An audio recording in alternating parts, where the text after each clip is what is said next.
الإنسان بطبعه دايما بيدور على الحرية، يحب يحس إنه بيختار، لكن لما حد يحطك قدام موقف فيه اختيار واحد بس آمن، هنا الحرية بتتلاشى. وده سر كلمة عرض ما يترفضش. هو مش عرض أصلا، هو إلغاء كامل لحقك في الرفض. وده بيلعب على أعمق نقطتين في النفس البشرية. أولا الخوف من الخسارة، لأنك لو رفضت تعتبر نهايتك. تاني حاجة الطمع في المكسب، لو وافقت في مكسب مضمون.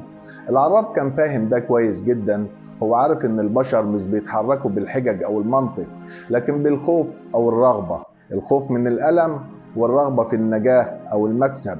والاخطر بقى انك لما تخلي الطرف التاني يصدق ان مفيش طريق تاني غير اللي انت رسمته، هو نفسه بيبرر موافقته ويحس انها كانت اختياره. وده فن التحكم. في علم النفس بيسموها illusion of choice، وهم الاختيار. تفتكر انك حر، لكن الحقيقة انك محشور جوه جدارين، والباب الوحيد المفتوح هو اللي هم هيحددوه. يمكن انت بتقول طيب ده فيلم مافيا، ايه علاقته بينا؟